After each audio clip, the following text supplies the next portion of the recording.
ದಾಂಡೇಲಿಯ ಜನತಾ ವಿದ್ಯಾಲಯದ 1992-93ನೇ ಬ್ಯಾಚ್ನ ಎಸ್ಎಸ್ಎಲ್ಸಿ ವಿದ್ಯಾರ್ಥಿಗಳಿಂದ ಗುರುವಂದನಾ ಕಾರ್ಯಕ್ರಮ ರಾಮರೆಡ್ಡಿ ಸಭಾಂಗಣದಲ್ಲಿ ನಡೆಯಿತು. ದಿನಕರ ದೇಸಾಯಿ ಭಾವಚಿತ್ರಕ್ಕೆ ಗೌರವ ಸಲ್ಲಿಸಿ ಕಾರ್ಯಕ್ರಮ ಉದ್ಘಾಟಿಸಿದ ಪ್ರೌಢಶಾಲಾ ವಿಭಾಗದ ನಿವೃತ್ತ ಮುಖ್ಯಾಧ್ಯಾಪಕಿ ಸರಸ್ವತಿ ನಾಯ್ಕ್ ಮಾತನಾಡಿ, ದಿನಕರ್ ದೇಸಾಯಿ ಅವರು ಬಡ ಮತ್ತು ಮಧ್ಯಮ ವರ್ಗದ ಮಕ್ಕಳಿಗೋಸ್ಕರ ಈ ಸಂಸ್ಥೆಯನ್ನ ಸ್ಥಾಪಿಸಿದ್ರು. ಈ ಜಿಲ್ಲೆಯನ್ನ ಶೈಕ್ಷಣಿಕವಾಗಿ ಅಭಿವೃದ್ಧಿಪಡಿಸಿದವರು. 1992-93ರ ಸಾಲಿನ ವಿದ್ಯಾರ್ಥಿಗಳು ಇವತ್ತು ಈ ಗುರುವಂದನಾ ಕಾರ್ಯಕ್ರಮಕ್ಕೆ ನಮ್ಮೆಲ್ಲ ಶಿಕ್ಷಕರನ್ನ ಇಷ್ಟೊಂದು ವರ್ಷಗಳ ಬಳಿಕ ಕರೆದು ಅತ್ಯಂತ ಗೌರವದಿಂದ ಸನ್ಮಾನಿಸಿದ್ದು ಅಭಿಮಾನ ತಂದಿದೆ ಎಂದರು. ನಿವೃತ್ತ ಮುಖ್ಯಾಧ್ಯಾಪಕಿ ರಂಜನಾ ಬಾನಾವಳಿಕರ್ ಮಾತನಾಡಿ, ಒಂದೇ ಕುಟುಂಬದ ಸದಸ್ಯರು ಸೇರಲು ತುಂಬಾ ಕಷ್ಟದ ಸಮಯದಲ್ಲಿ ತಾವೆಲ್ಲ ಇಷ್ಟೊಂದು ಸಂಖ್ಯೆಯಲ್ಲಿ ಬೇರೆ ಬೇರೆ ಜಿಲ್ಲೆಗಳಿಂದ ರಾಜ್ಯಗಳಿಂದ ಬಂದು ಅತ್ಯಂತ ಮುತುವರ್ಜಿ ವಹಿಸಿ ಈ ಗುರುವಂದನಾ ಕಾರ್ಯಕ್ರಮ ಯಶಸ್ವಿಯಾಗಿಸಿದ್ದೀರಿ ಎಂದರು. ನಿವೃತ್ತ ದೈಹಿಕ ಶಿಕ್ಷಣ ಶಿಕ್ಷಕ ಕೆಎಂ ಗೌಡ ಹಾಗೂ ಜಿಪಿ ನಾಯ್ಕ್ ಸಾಂದರ್ಭಿಕವಾಗಿ ಮಾತನಾಡಿದರು. ಗೌರವ ಅತಿಥಿಗಳಾದ ಪ್ರಾಥಮಿಕ ವಿಭಾಗದ ಮುಖ್ಯೋಪಾಧ್ಯಾಯಿನಿ ನಂದಿನಿ ನಾಯ್ಕ್ ಹಾಗೂ ಕಿಶೋರ್ ಕಿಂದಾಳ್ಕರ್ ಮಾತನಾಡಿದರು. ವಿದ್ಯಾರ್ಥಿ ಪ್ರತಿನಿಧಿ ಜ್ಯೋತಿ ನಾಯಕ್ ಮಾತನಾಡಿ, ತಾವು ನೀಡಿದ ಶಿಕ್ಷಣವು ಜ್ಞಾನ ಮತ್ತು ಕೌಶಲ್ಯಗಳನ್ನು ಸಂಪಾದಿಸಲು ಮಾತ್ರವಲ್ಲ, ಅದು ನಮ್ಮನ್ನ ಜೀವನಕ್ಕೆ ಸಿದ್ಧಪಡಿಸುತ್ತದೆ. ನಾವು ಜೀವನದಲ್ಲಿ ಹೇಗೆ ಬಾಳಬೇಕು ಎಂಬುದನ್ನು ಕೂಡ ಕಲಿಸಿಕೊಡುತ್ತದೆ ಎಂದರು. ಅಧ್ಯಕ್ಷತೆ ವಹಿಸಿದ್ದ ಪ್ರೌಢಶಾಲಾ ವಿಭಾಗದ ಮುಖ್ಯಾಧ್ಯಾಪಕ ಎಂಬಿ ಅರವಳ್ಳಿ ಮಾತನಾಡಿ, ಈ ಕಾರ್ಯಕ್ರಮ ಮುಂದಿನ ವಿದ್ಯಾರ್ಥಿಗಳಿಗೆ ಪ್ರೇರಣೆಯಾಗಲಿದೆ ಎಂದರು. ಶೈನಾಜ್ ಶೇಖ್ ಸ್ವಾಗತಿಸಿದ್ರು. ವೀಣಾ ಗುನೆ ಸ್ವಾಗತ ನೃತ್ಯ ಮಾಡಿದ್ರು. ಗೋಕರ್ಣದ ತಾರಮಕ್ಕಿ ರಸ್ತೆಯ ಕೇತಕಿ ವಿನಾಯಕ ಮಂದಿರದ ಬಳಿ ನಿರ್ಮಿಸಿದ ಚರಂಡಿಯು ಅವೈಜ್ಞಾನಿಕವಾಗಿದ್ದು ಹೊಲಸು ನೀರು ಹರಿದು ಹೋಗದೆ ನಿಂತಿದೆ. ಇದರಿಂದ ರೋಗ ರುಜಿನ ಹರಡುವ ಭೀತಿ ಎದುರಾಗಿದ್ದು ತಕ್ಷಣ ಸರಿಪಡಿಸುವಂತೆ ಸ್ಥಳೀಯ ನಿವಾಸಿಗಳು ಆಗ್ರಹಿಸಿದ್ದಾರೆ. ಗೋಕರ್ಣದಿಂದ ಬಿಜ್ಜೂರಿಗೆ ಸಾಗುವ ಈ ಮಾರ್ಗದ ರಸ್ತೆಗೆ ಸಂಸದರ ನಿಧಿಯಿಂದ 2 ಲಕ್ಷಕ್ಕೂ ಅಧಿಕ ಹಣದಿಂದ ಗಟಾರ ನಿರ್ಮಿಸಿದ್ದು ನೀರು ಹಳ್ಳಕ್ಕೆ ಸೇರುವ ಭಾಗದಲ್ಲಿ ಎತ್ತರ ಮಾಡಿದ್ದ ಪರಿಣಾಮ ನೀರು ಹರಿದು ಹೋಗಲಾಗದೆ ನಿಲ್ಲುತ್ತಿದೆ. ಈ ಬಗ್ಗೆ ಚರಂಡಿ ನಿರ್ಮಿಸುವ ವೇಳೆ ಗುತ್ತಿಗೆದಾರರಿಗೆ ನೀರು ಸರಾಗವಾಗಿ ಹರಿದು ಹೋಗುವಂತೆ ಮಾಡಬೇಕು, ಎತ್ತರ ಮಾಡಬೇಡಿ ಎಂದು ತಿಳಿಸಿದ್ರೂ ಸರಿಪಡಿಸದೆ ನೀರು ನಿಲ್ಲುವಂತೆ ಮಾಡಿದ್ದಾರೆ ಎಂದು ಸ್ಥಳೀಯ ನಿವಾಸಿ ಸೋಮಗೌಡ ಕರಾವಳಿ ಮುಂಜಾವು ಡಿಜಿಟಲ್ಗೆ ತಿಳಿಸಿದ್ದಾರೆ. ಅಲ್ಲದೆ ಮಳೆಗಾಲ ಪ್ರಾರಂಭವಾಗುವ ಮುನ್ನ ಸರಾಗವಾಗಿ ಹರಿದು ಹೋಗುವಂತೆ ಮಾಡಿಕೊಡಲು ಆಗ್ರಹಿಸಿದ್ದಾರೆ. ಇಂದು ಯುವ ಸಮೂಹ ಸಾಮಾಜಿಕ ಜಾಲತಾಣಗಳಿಗೆ ಕೊಡುವಷ್ಟು ಪ್ರಾಮುಖ್ಯತೆಯನ್ನ ಬರಹ ಸಾಹಿತ್ಯಕ್ಕೆ ನೀಡ್ತಿಲ್ಲ. ಓದು ಕಡಿಮೆಯಾಗಿ ಜ್ಞಾನದ ಕೊರತೆಯಾಗುತ್ತಿದೆ. ಹಾಗಾಗಿ ನಾಡಿನ ಹಿರಿಯರ ಸಾಹಿತ್ಯದ ಮೌಲ್ಯಗಳನ್ನು ಭವಿಷ್ಯದ ಪೀಳಿಗೆಗೆ ದಾಟಿಸಬೇಕಾಗಿದೆ ಎಂದು ಖ್ಯಾತ ಕತೆಗಾರ ಡಾಕ್ಟರ್ ಆರ್.ಜಿ. ಗುಂದಿ ನುಡಿದರು. ಅಂಕೋಲಾದ ಜಿಸಿ ಕಾಲೇಜಿನಲ್ಲಿ ಉತ್ತರ ಕನ್ನಡ ಜಿಲ್ಲಾ ಕನ್ನಡ ಸಾಹಿತ್ಯ ಪರಿಷತ್ತು ವಿಷ್ಣು ನಾಯ್ಕರ ಬದುಕು ಬರಹದ ಕುರಿತಾಗಿ ಹಮ್ಮಿಕೊಂಡಿದ್ದ ವಿಚಾರ ಸಂಕಿರಣ ಅಮರ ಅಂಬಾರದ ಮಾತು ಮತನ ಕಾರ್ಯಕ್ರಮದಲ್ಲಿ ಸಮಾರೋಪ ನುಡಿಗಳನ್ನಾಡಿದ ಅವರು, ಅಂಕೋಲೆಯ ವಿಷ್ಣು ನಾಯ್ಕರು ಅಂಕೋಲಾ ತಾಲೂಕಿನ ಜೊತೆಗೆ ಇಡೀ ಜಿಲ್ಲೆಯಲ್ಲಿಯೇ ಕಾವ್ಯ ಕ್ರಾಂತಿಯನ್ನ ಮಾಡಿದವರು. ಸಾಲು ಸಾಲಾಗಿ ಕವಿಗಳನ್ನ ಹುಟ್ಟುಹಾಕಿದವರು, ಕವಿತೆ ಬರೆಯುವುದನ್ನ ಕಲಿಸಿದವರು, ಬೆಳೆಸಿದವರು. ಇದೆಲ್ಲದರ ಜೊತೆಗೆ ಈ ಜಿಲ್ಲೆಯಲ್ಲಿ ಸಾಹಿತ್ಯಿಕವಾದ, ಸಾಮಾಜಿಕವಾದ, ಸಾಂಸ್ಕೃತಿಕವಾದ ವಾತಾವರಣವನ್ನ ನಿರ್ಮಿಸಿದವರು ಮತ್ತು ಈ ನೆಲದ ಹಲವಾರು ಅಗತ್ಯತೆಗಳ ಕುರಿತಾಗಿ ಹೋರಾಟಗಳನ್ನ ರೂಪಿಸಿದವರು ಎಂದರು. ಅಂಕೋಲೆಯ ದಿನಕರ್ ಪ್ರತಿಷ್ಠಾನ, ಕರ್ನಾಟಕ ಸಂಘ ಸಾಹಿತ್ಯ ಪರಿಷತ್ತು ಸೇರಿದಂತೆ ಹಲವಾರು ಸಾಹಿತಿ ಸಂಘಟನೆಗಳನ್ನ ಜೀವಂತಗೊಳಿಸಿದ ಶ್ರೇಯಸ್ಸು ವಿಷ್ಣು ನಾಯಕರಿಗೆ ಸಲ್ಲುತ್ತದೆ ಎಂದರು. ನಮ್ಮ ಯುವ ಸಮುದಾಯಕ್ಕೆ ಬೇಕಾದಂಥ ಮೌಲ್ಯ ವಿಚಾರಗಳನ್ನು ನೀಡುವ, ಇಡೀ ಜಿಲ್ಲೆಯಲ್ಲಿ ಸಾಕ್ಷರತಾ ಆಂದೋಲನ ನಡೆಸಬೇಕು. ಬೀದಿ ಬೀದಿಗಳಲ್ಲಿ, ಕೇರಿಗಳಲ್ಲಿ ಉಪನ್ಯಾಸ ಮಾಡುತ್ತಾ, ಬೀದಿ ನಾಟಕಗಳನ್ನು ಮಾಡುತ್ತಾ ತಿರುಗಾಡುತ್ತಲೇ ತಮ್ಮ ಭಾಗದ ಸಮಸ್ಯೆಯನ್ನು ಕೂಡ ಅಷ್ಟೇ ಇಲ್ಲ. ಅದರ ಜೊತೆಗೆ ಕಟ್ಟಿಕೊಂಡ ಸಾಹಿತ್ಯದ ಆಸಕ್ತಿ ಸಂಪುಟಗಳಲ್ಲಿ ಗಮನ ಸಂಖ್ಯೆಗಳು ಬಂದಿದ್ದಾರೆ. ಕಾದಂಬರಿಗಳನ್ನು ಬರೆದಿದ್ದಾರೆ, ಕಥೆಗಳನ್ನು ಬರೆದಿದ್ದಾರೆ, ಪ್ರಬಂಧಗಳನ್ನು ಬರೆದಿದ್ದಾರೆ. ಒಂದು ರಂಗಭೂಮಿಯ ಶಿಸ್ತು ಹೇಗೆ, ಒಂದು ವೇದಿಕೆಯ ಶಿಸ್ತು ಹೇಗೆ ಎಂಬುದಕ್ಕೆ ಅಧ್ಯಯನದ ಗ್ರಂಥವನ್ನು ಬರೆದಿದ್ದಾರೆ.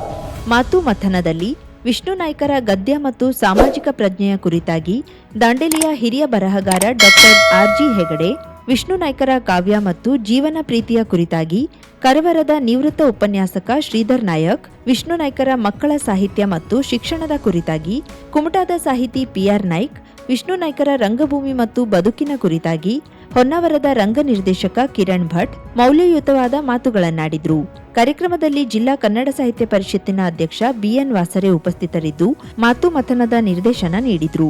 ಲೇಖಕಿ ಯಮುನಾ ಗಾಂವ್ಕರ್ ಸ್ವಾಗತಿಸಿದ್ರು. ಕಸಾಪ ಜಿಲ್ಲಾ ಸಮಿತಿಯ ಸದಸ್ಯ ಜಯಶೀಲ ಆಗೇರ ನಿರೂಪಿಸಿದ್ರು. ಸುಜಿತ್ ನಾಯ್ಕ್ ವಂದಿಸಿದ್ರು.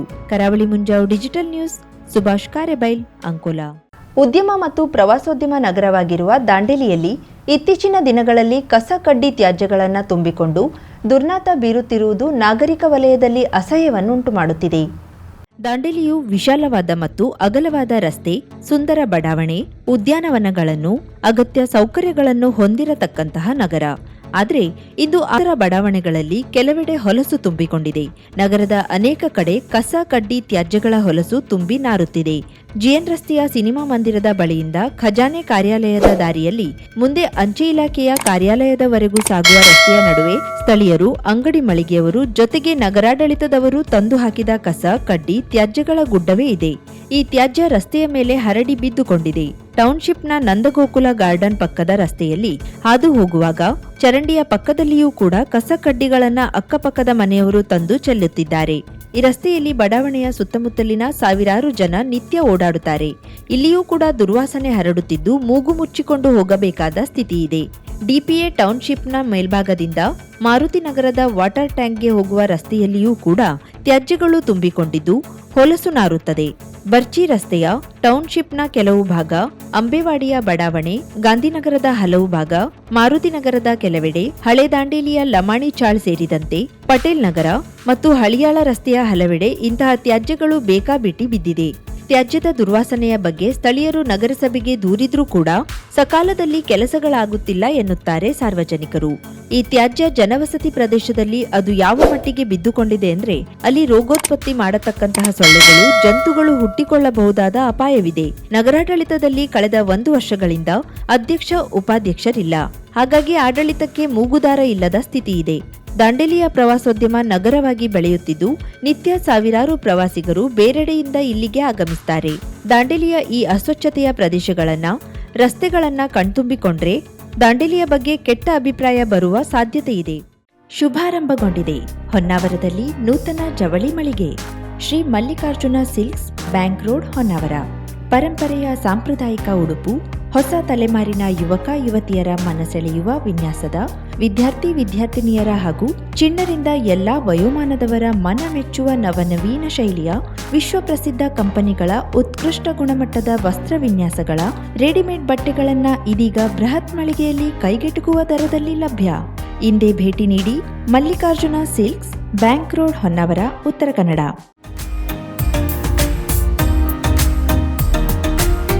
ಮಿಲನ್ ಎಂಟರ್ಪ್ರೈಸಸ್ ಬೃಹತ್ ಎಲೆಕ್ಟ್ರಾನಿಕ್ ಹಾಗೂ ಫರ್ನಿಚರ್ ಮಳಿಗೆ. ಉತ್ತರ ಕನ್ನಡ ಜಿಲ್ಲೆಯಲ್ಲೇ ಅತಿ ಹೆಚ್ಚು ಮಳಿಗೆಗಳನ್ನ ಹೊಂದಿರುವ, ಅತಿ ಹೆಚ್ಚು ಸಂತೃಪ್ತ ಗ್ರಾಹಕರನ್ನ ಹೊಂದಿರುವ ಮೂಲಕ ಹೆಗ್ಗಳಿಕೆಗೆ ಪಾತ್ರವಾಗಿರುವ ಏಕೈಕ ಸಂಸ್ಥೆ ಮಿಲನ್ ಎಂಟರ್ಪ್ರೈಸಸ್. ನಮ್ಮ ಮಳಿಗೆಗಳಲ್ಲಿ ಪ್ರಸಿದ್ಧ ಕಂಪನಿಗಳ electronic refrigerator, washing machine, LED TV, ಎಸಿಗಳು ಲಭ್ಯ. ಭಾರತದ ಕರಾವಳಿ ಹವಾಮಾನಕ್ಕೆ ಹೊಂದಿಕೊಳ್ಳುವ ನಂಬರ್ 1 ಬ್ರ್ಯಾಂಡ್ ಆದ ಗೋದ್ರೇಜ್ ಕಂಪನಿಯ ಕಪಾಟು, ಆಫೀಸ್ ಟೇಬಲ್, ಆಫೀಸ್ ಚೇರ್, ಬ್ಯಾಂಕ್ಗಳಿಗೆ ಹಾಗೂ ಚಿನ್ನದ ಅಂಗಡಿಗಳಿಗೆ ಬೇಕಾಗುವ ಸೇಫ್ ಲಾಕರ್ಗಳು ಅತಿ ಕಡಿಮೆ ಬೆಲೆಯಲ್ಲಿ ಲಭ್ಯವಿದೆ. Teak wood sofa set, wooden dining table ಹಾಗೂ ಗ್ರಾಹಕರಿಗೆ ಬೇಕಾಗುವ ಅಳತೆಯಲ್ಲಿ ನಿಮ್ಮ ಮನೆಗೆ ಹೊಂದಿಕೊಳ್ಳುವ ಹಾಗೆ ಫರ್ನಿಚರ್ ಗಳನ್ನ ಮಾಡಿಕೊಡಲಾಗುವುದು. ಕಸ್ಟಮೈಸ್ಡ್ ಕಿಚನ್, ವಾರ್ಡ್ರೋಬ್ ಗಳನ್ನ ಅತಿ ಹೆಚ್ಚು ವರ್ಷಗಳ ಕಾಲ ಬಾಳಿಕೆ ಬರುವ ಹಾಗೆ ವಾರಂಟಿಯೊಂದಿಗೆ ಮಾಡಿಕೊಡಲಾಗುವುದು. ನಮ್ಮಲ್ಲಿ ಡ್ಯೂರಾಫ್ಲೆಕ್ಸ್, ಗೋದ್ರೇಜ್ ಕಂಪನಿಯ memory foam mattress, orthopedic mattress, spring ಮ್ಯಾಟ್ರೆಸ್ಗಳು ಕಡಿಮೆ ಬೆಲೆಯಲ್ಲಿ ಲಭ್ಯ. ವಿವಿಧ ಕಂಪನಿಗಳ ನವೀನ ಮಾದರಿಯ ಮಿಕ್ಸರ್, ಗ್ರೈಂಡರ್, ಫ್ಯಾನ್, ಕುಕ್ಕರ್, ತವಾ, ಫ್ಲಾಸ್ಕ್, ಮೈಕ್ರೋ ಓವೆನ್ಗಳು ಲಭ್ಯವಿದೆ. 0% ಬಡ್ಡಿಯೊಂದಿಗೆ ಸ್ಥಳದಲ್ಲಿಯೇ ಬಜಾಜ್ ಫೈನಾನ್ಸ್ ನಿಂದ ಸಾಲ ಸೌಲಭ್ಯವಿದೆ.